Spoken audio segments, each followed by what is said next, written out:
Hello and well, oh, wrong chair, a bit low, aren't I? Welcome back to Reconnect TV. A little bit later than normal. Normally on at 12, on at 12:30 today. I would like to say that there is some deep spiritual meaning behind that.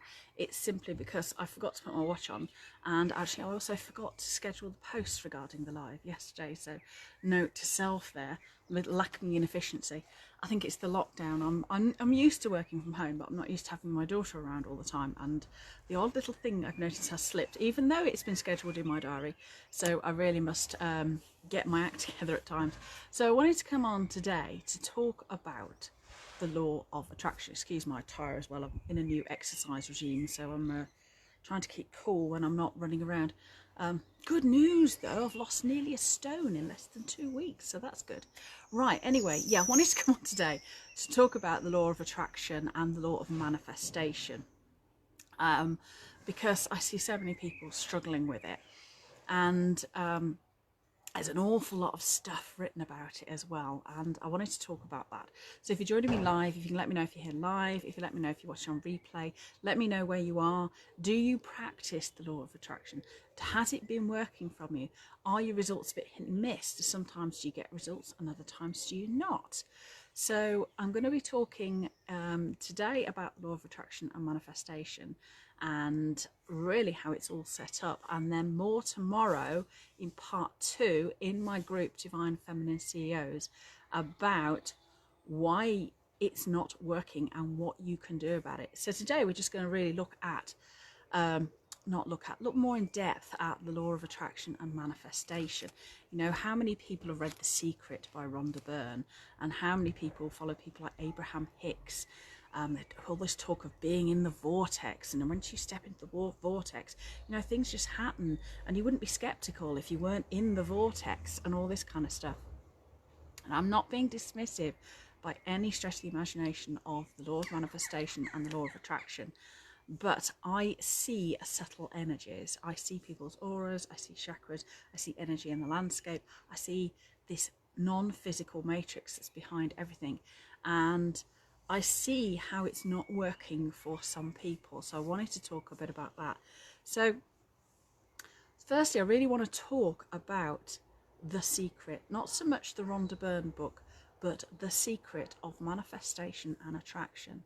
Now, for thousands of years, shamans and the school of mysteries, the school of magic, have taught the principles of manifestation and the law of attraction, and over thousands of millennia, through shamans and mystical teachers, and I say the school of mysteries, the school of magic, all around the world, these secrets tended to be taught with a master to a student, or possibly two.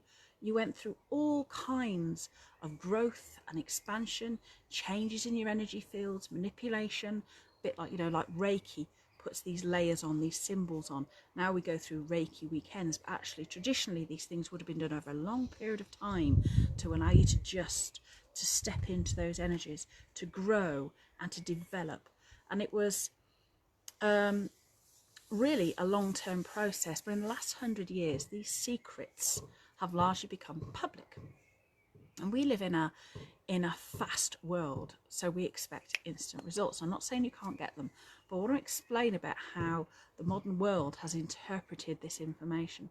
So these secrets were traditionally given to you by a teacher, and they were only given to you when you were trustworthy, when you were ready, they knew that you could work ethically and for the highest good, that you were trying to achieve a real difference in the world, to benefit you, to benefit the world, to benefit the universe, to benefit consciousness, whatever it may be.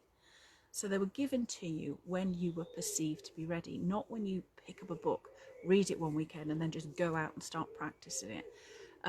There's a lot of integrity lost in some of the modern material that I personally have a great deal of difficulty with me, but that's just me, because I'm a pernickety what's it. But basically, the law of attraction and the secret and shamanic teachings, mystery teachings, the magic schools, if you like, and animism, paganism that says there is a soul, there is a life in everything. It basically says that, one, there is an invisible matrix of energy that sits behind everything, what you can see is a tiny proportion of what the universe and the magic of everything is actually made up of. And this energy behind everything, this invisible matrix that props up our physical reality, is as powerful as the physical reality itself. In fact, possibly even more powerful, because it creates our physical environment. I am extremely fortunate that I was born with the ability to see this non-physical energy. So give me a thumbs up if you understand that the physical world is not all that there is. Between me and you, all around the world, all through the cosmos, is this invisible flow, these permanent flows of waving energy in these beautiful, as I see them, geometric forms, timeless. They're just beyond our imagination. It's like stepping in to a universe that's beyond matter, beyond time, beyond everything, and it is beautiful beyond comprehension. I'm very blessed to say that I've always had that mind as a child that has been able to go into it ever since I had an encounter with my guide, whatever you want to call him at that time. Yeah, we're all aware of it, aren't we? When anybody's interested in creating abundance, manifesting, creating our soul-centered, soul-driven, heart-centered business, we're all into manifestation, law of attraction, but I see so many people bloody struggling. So the other part two, so part one is that there is this invisible matrix that actually has all these energy waveforms that then, by our intent, supposedly become the particle, become reality. I've been doing it intuitively without knowing since I was a child. Yeah. Children are very clued into this. So there's this invisible matrix. Now, part two of the secrets and magic and mystery schools is that you can influence these realms through your imagination, through your feelings, through your thoughts, and through your behaviors. We need to influence that matrix, because part three of this secret, if you like, is that like attracts like. Now think of it this way. If you're not familiar with this, if I get a big tuning fork and ring it and stick it there, and I just put another tuning fork of exactly the same note over here, this one will vibrate, and what will happen is that that one will start to vibrate. So you can take the one that you've rung away and this one will be ringing. Now this is basic laws of physics. This is about vibration and frequency, and this is how energy works, that you will just like attracts like. What a action will cause a reaction, if you like, of the same type. So this is the basic laws of physics. In terms of the mystery schools and the magic and the shamanism, it's saying it's what's called a sympathetic magic. It's saying that if we have the right resonance within us, then we can influence that energy matrix. We can, in voodoo, we have the person's hair, for instance, if you're into voodoo, and we can influence them for good or bad, and we can have that resonance of that person with us, and we can influence the real thing over there. Now, if you're building a business, of course, you want to resonate with abundance and prosperity and high-end clients, or whatever you're trying to attract. You want to resonate at that frequency. You want to be sympathetic to it so that you can attract it. And this is how the schools of magic and mystery work. So, and if you want to call in, as I do, if you work with the spirit of everything, everything has a spirit. The spirit of Facebook, the spirit of marketing, the spirit of your house, the spirit of your business, everything has a spirit, because everything is energy. And then that energy has a consciousness to it. So if I was working with earth elementals, then I might have something earth with me, or fire. I might have a candle with me, air. I might have a feather, whoosh the air, if I was so inclined. You can do it with intent, but you have something with you that resonates of that frequency, so you can attract the things that you want. So in terms of business, for instance, or prosperity and abundance, as we're all into now, so many people are trying to, aren't they, work on their prosperity levels, their abundance levels, to attract money, because poverty is a massive problem in this world. It's a problem in all cultures, and money is filtered largely at the top and less as you come down. So what we're told to do in these things like The Secret and Abraham Hicks is, we get vision boards, stick pictures of the things that you want, the sports car, the holiday, the house, the clothes, the body, whatever it is, the ideal tanned perfect partner who's a multimillionaire and speaks 7 different languages and owns 5 Ferraris, whatever it may be. We have these vision boards so we can visualize it, we can see what we want. And then we have all these affirmations and mantras. I attract wealth and money easily. I easily attract this, or I manifest that with ease. All those kind of things we are taught. And then we visualize while we're doing these mantras. So we sit there and we're practicing all these mantras. I am a money magnet. Money flows easily to me while we've got this vision board in front of us. And we might have piggy banks around the house. We have an altar to money. I do have an altar to money, as it turns out, but we also have to feel this expectation, this excitement that it's all going to come. We have to be expecting it to come.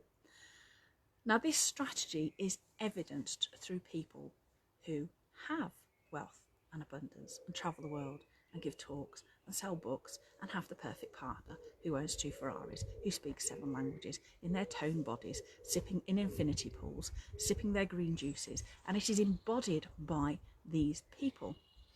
And therefore you get hundreds, thousands and millions of people around the world doing this. There are even abundance churches in America who are all about raising your vibe and attracting everything in. However, millions of people around the world are still poor. We're doing everything that Abraham Hicks and The Secret tells us to do, yet millions of people are still poor. It's not working. And worse still, which I've noticed increasingly now, worse still, is there is this guilt tripping of people who are still poor. Because what they're saying is, they're starting to perceive themselves as failures. I'm doing all this stuff and it's worked for all those glamorous people. It's not working for me. Therefore, the problem is with me. I'm not good enough. I'm a failure. And what people are now doing, what's now sort of occurring and has been for a little while, is this sort of a guilt tripping or shaming of that you're poor, therefore you must be emotionally poor. You're not tapping in deep enough. You're not going down deep enough into all these limiting beliefs. You're not purging yourself enough. You're not visualizing enough. You're not meditating enough. You're not journaling enough. It's all your fault. You're not doing enough. You're emotionally poor. You're mentally stunted. It's all your fault because you work for these people. These people have everything. So therefore, we know that it works. So it's your problem that it's not. And I have a big issue with that because actually that is not the case.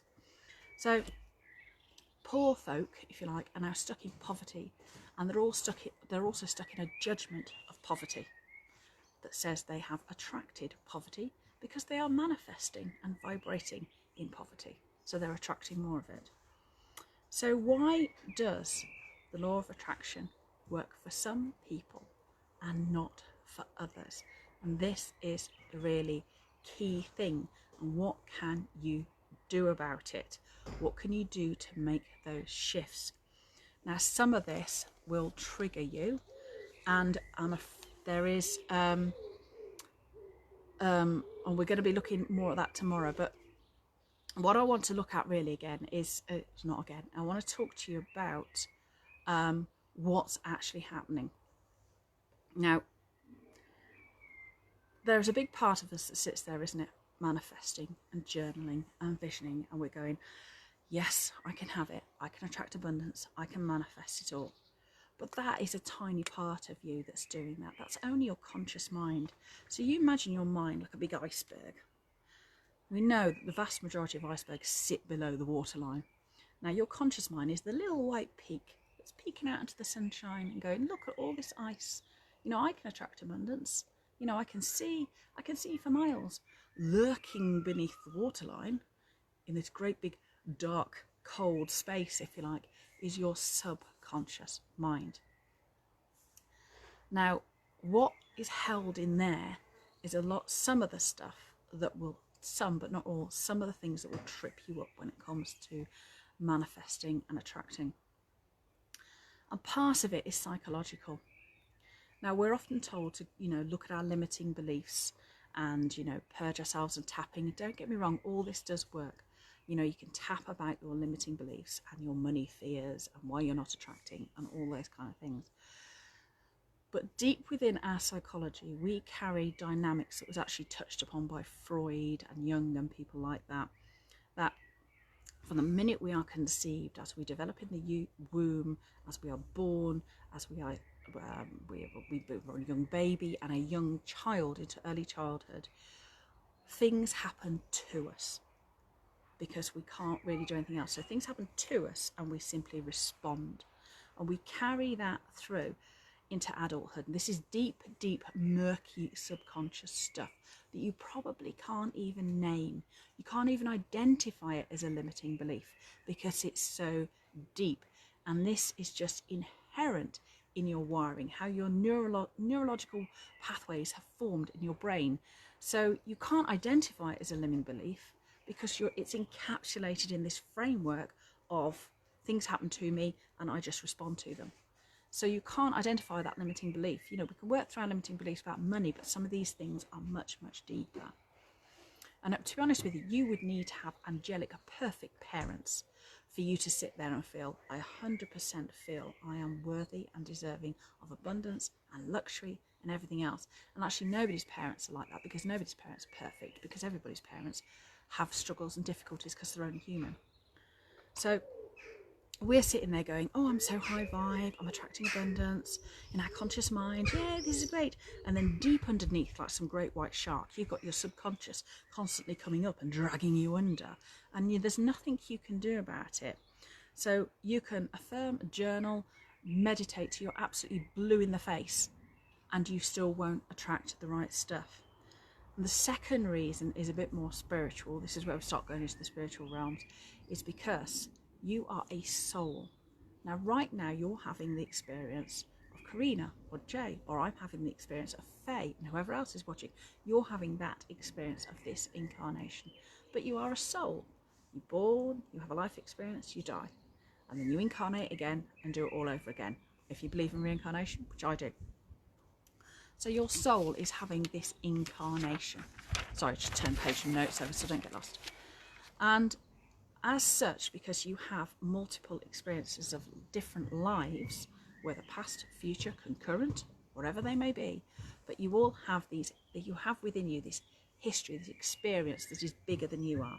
So imagine a big bubble of experience and histories that's somehow above your head, and then, or all around you, in fact, we'll get into that in a minute.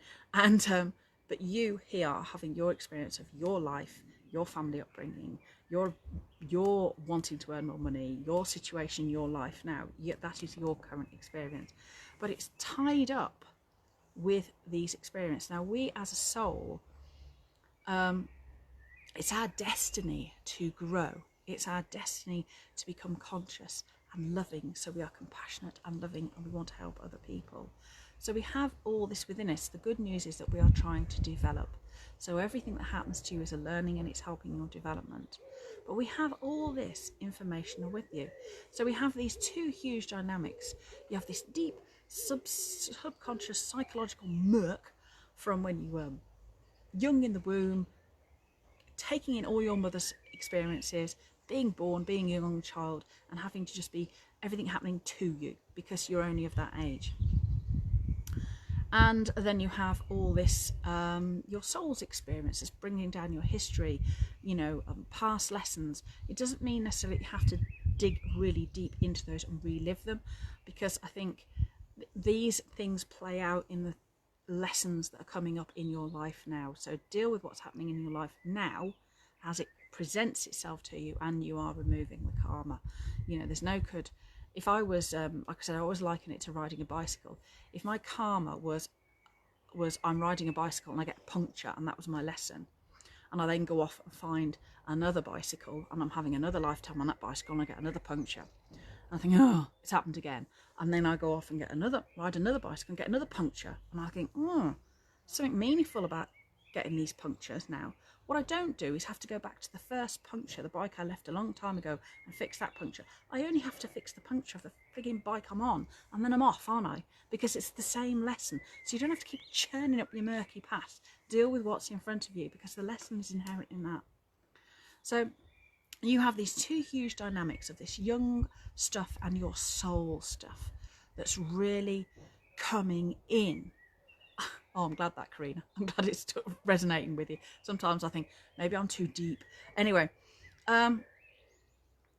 and this information, as a person who sees auras, I can tell you now, is writ large in this huge energetic field that is about around you. I see auras very clearly. I can see people's past life experiences in them. I can see things that happened to them in this life. I can see illness. I can see all sorts of things in people's auras. And people often come up to me when they ask me, when they know that I can do that, and they will say to me, "Oh, what colour is my aura?" Quite frankly, I'm sitting there going, what colour your aura is the least of your frigging problems, because you emanate this vibration of all that stuff. And that's all your past soul lessons. That's all your family upbringing. So you can be affirming and saying mantras and practicing the law of attraction, have your vision boards. But when you come into contact with people, they sense subconsciously the entirety of your experience. You are vibrating at that level. So your conscious mind is going, I can have it all, I can attract high clients. Right, I'm here, I'm really at the sale, I'm offering value, this is really great. But underneath you've got this boom, boom, boom of your deep vibration. And that is what people pick up on. So if you go into the bank and you're resonating subconsciously a frequency, that bank manager picks up and goes, can't lend them money, they're not in a stable place. He will subconsciously act from that place and deny you the loan. You're trying to attract clients and you're thinking, oh, I can do this, I can do this, I can do this. But underneath, there's this other vibration that says, no. So your clients, you can't make the sale, because that's what they're picking up on. So you have all this, you know, it's subconscious on the part of the people you're reacting to. It's not your own subconscious you've just got to deal with. It's other people's as well. So getting rid of all that stuff and working through it is really important. So when you come into contact with your ideal client, your customers, your audience, they pick up on all of that. Absolutely all of it, whether they are aware of it or not. And I see people's auras interacting when they're together, and it's almost like a reading process goes on. And that's why some people instantly like each other. They've got very similar experiences, very similar resonances. And people sometimes can mistake it for, oh God, it's my twin flame and all that kind of thing. So there's lots of stuff that goes on in your aura that people aren't aware of. So the law of attraction and manifestation is not simply just a matter of meditating, journaling, etc. It takes to override that bottom half of your iceberg that's sat below the water. That conscious little bit at the top cannot possibly, just by doing that, override all this stuff that is weighing you down. So what can you do about it? Well, I'm delighted to tell you that is going to be in part 2 tomorrow. But you will need to be a member of my Facebook group, Divine Feminine CEOs. I'm live for the second half of this, telling you what you can do about it and how you can help yourself. Will be at part 2 tomorrow, which will be at 12 noon in my group, Divine Feminine CEOs. I will put the link below for those of you who are not members and would like to join to get hold of this. But this is all the stuff from someone who's seen energy since day one. There is an awful lot of stuff missing from the stuff that we are taught about the law of attraction and manifestation in the modern way. And this is what is legging people up. And this is what's leading people to think, why does it work for all those people? I'm a failure. There's something wrong with me. And actually there isn't. It's just that if there's a piece of the puzzle missing and you've not been given it. Simple as. You know, why? It's basically, it's that simple. So don't forget that everybody who does this stuff, writes books, they have their own vested interests as well. And there is a lot of, I won't go into that now, but there's a lot of other things behind what we're told that it's useful to be aware of as well. So join me tomorrow for part 2, where I will be discussing what you can do to help get all this stuff working for you, all this law of attraction manifestation, how you can stop this deep subconscious vibration that is emanating lack of abundance and not being able to manifest, how you can get that subconscious tip of your brain that's trying to do it to balance everything out. So I hope that's been helpful. I can't see the comments coming up. Oh, right. Oh, yeah. That's Karina. Oh, talking directly to you now. Oh, I hope so. I'm really glad it's resonated. So if you've got any comments, do put them below. And I will put the link to my group, Divine Feminine CEOs, below as well. But you can find it from my page and everywhere else as well. So I hope to see you tomorrow for part 2. And now I can't shut my Facebook off. Oh, I keep missing all the buttons on my Facebook mobile. I'll see you tomorrow then. Anyway, have a great day. Bye.